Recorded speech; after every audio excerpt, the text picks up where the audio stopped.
It's my pleasure and honor to be able to catch Professor John Quelch on his way from East, other Asian countries to the United States, and it was very lucky. Yesterday, Miss Mita came across with me in the elevator there in this international house, and we all know she is a very active woman in developing better communication between people in Western countries as well as many Asian countries. And I don't ask, as my friend once asked, the same kind of question that how Maseda and Keio are dealing together. Well, I never, I was never named faculty of Harvard, but I came to study to MIT, to visit MIT in 1960s, and I lived in apartment near a church just across the yard, and so I feel very much familiar with it. And also I was a research associate of Susan Farr's program, US-Japan relations. Yes. And I agree with many of your points to see the present situation of Japan. Just the main points are first, Japanese population and labor force are stationary or even declining, and it's not the time to increase the scale of the Japanese economy. We have to improve the quality of the Japanese economy. That is related to the third arrow of the Abenomics you just mentioned. Yes. And in order to do that, we need not only technology. Monozukuri was really successful to keep Toyota and Sony very active, and that keep our living standard and the civility of the life in Japan. But from now on, if population is stagnant, what we can do is to improve the quality of technology, business, and life. And how to do it is not just communication with machines or communication with technology that were needed in 1960s of high growth period. So we need to have more human skill or soft power of doing business if we use another Harvard professor Joseph Nye's usage. And population growth, of course, if the Japanese population is suddenly decreased into the half of the past level, that's not so much problem because we can have more resources. But the world is moving, so the younger population has to feed so many more older generation. yes. That is The dependency serious. ratio, Yes. we call it. Yeah. And about the improvement of Japanese business quality or diplomatic quality and so forth, so many Japanese learned how to learn, imitate, rather passively from abroad. The those who are in large business and more influential, I should say, Japanese government went to law school or economic school, learned how to memorize what's going on abroad, what's in the science, but they are not trained how to think themselves and communicate Yes. their own ideas Yes. to the public or to the negotiating partners and so forth. So that's the lack of active concern on human or business affairs is right now at the drawback, and many people are encouraged to go abroad and go to Harvard and learn and come back, and they call it global jinzai, human materials, but they take it, Japanese firms take them as an input, that Right, right. they go to abroad and have more English fluencies, then they can use with the old mind, I should say, of Japanese business, so make use of these people. But in order to develop more better skills in international communication, those people who came back, one is Kikoku Shijo, or many kinds, should change the institutions. Robert Ashman said exit voice and loyalty, but always loyalty is emphasized. And Yes. Those globalized human resources are not utilized to change the world. Mita-san, are you a Kikoku Shijo? No. 違います。Excellent English. She speaks. どこで英語を勉強されてます？ In my high school, junior high school and high school and elementary school. That's very exceptional But talent. not so much. But you may edit anyway. どうぞ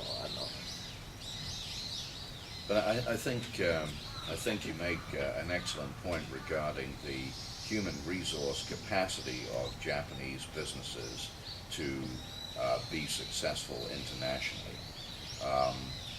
You are saying that, yes, Japanese businesses recognize they have to have some international input, but as companies, they have not really become global companies. They are really still Japanese companies that happen to have international sales. And one of the examples currently that I think is very interesting is that of the pharmaceutical company Takeda. Yeah. And I am a great admirer of Hasegawa-san because he is attempting for the last 10 years to transform this company from Japanese company with some international sales to global company with Japanese heritage. And I think that more Japanese companies need to follow this example because although the Japanese market is quite a large market. As you say, not a growing market, but also now with China just not large enough on its own to enable a company to be global in scale. And then, of course, the company potentially just becomes protectionist.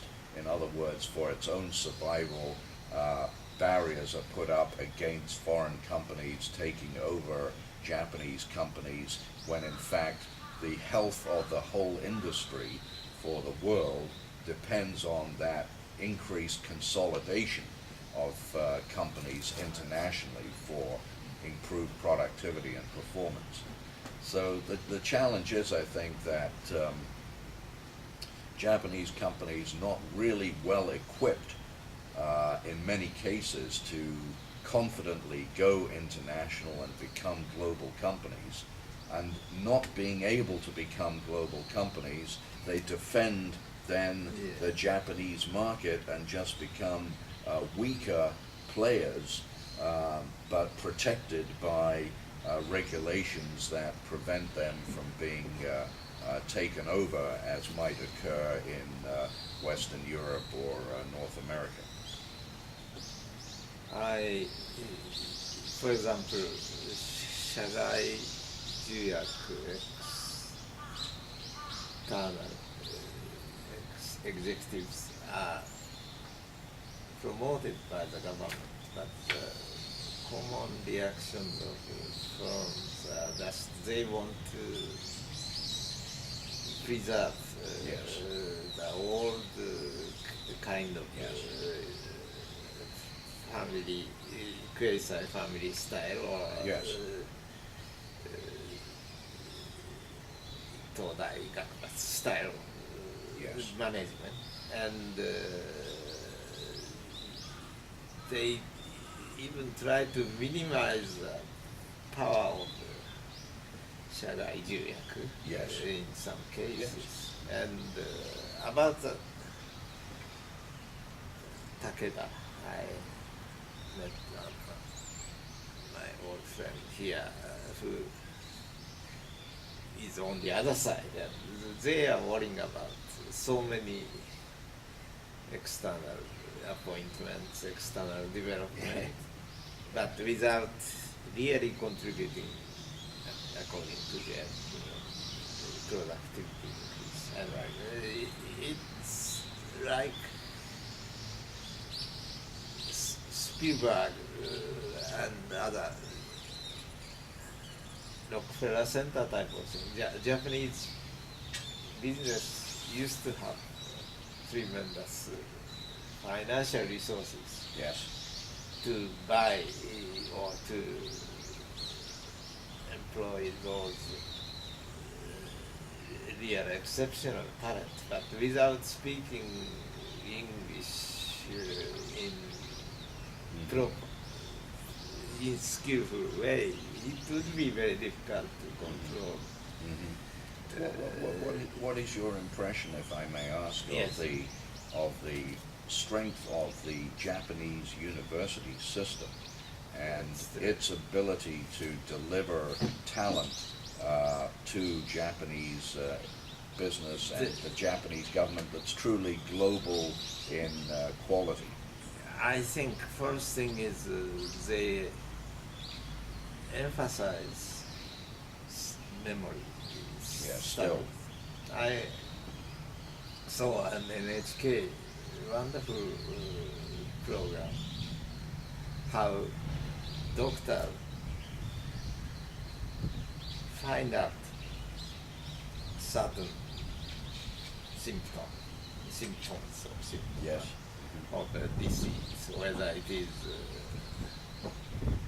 dengue, I don't know English, but dengue fever, fever, or it's from other sources and so forth. And they chose most brilliant, I think, 3 students with a famous doctor.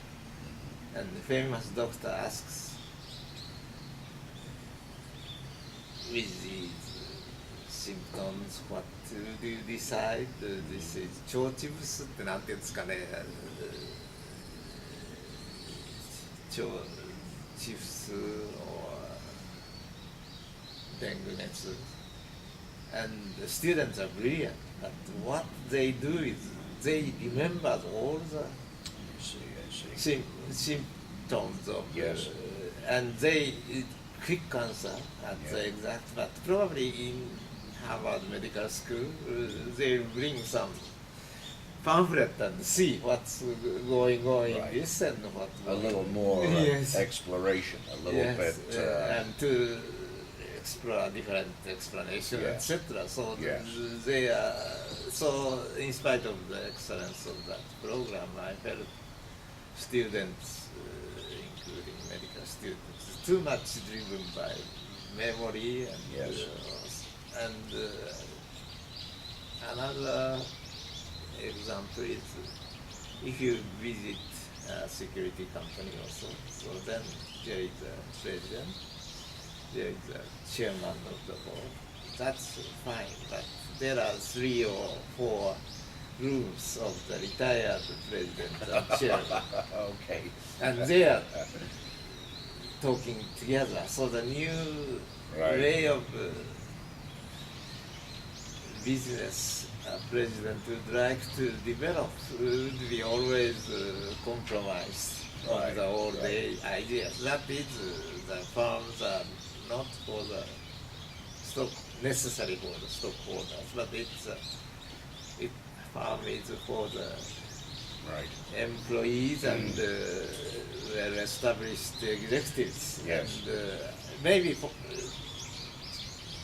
thinking of so employees more is has some good points, but Yes. that leaves efficiency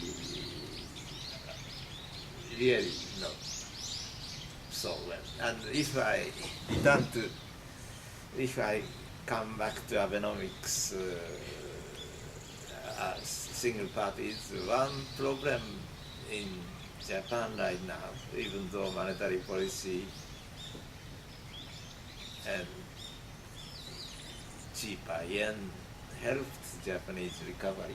That recovery is kind of remarkable historically, it I is. think. Yes. But still, people would like to stick to cash or cash Yes. fixed income Yes. instruments. Yes. And I am a member of, I'm advising one scholarship institution for foreign students from Todai. But one important donor prohibited the scholarship association from investing in non-fixed Yes. variable assets. Yes. And with 1%, 2% interest rate, it's impossible to Yeah. grow that kind of Of course. institution. Yeah. Well, And, that's unfortunate, yes. given the stock market in Yes. Japan has been very healthy in the last several Yes, but quarters. Another unfortunate thing is, in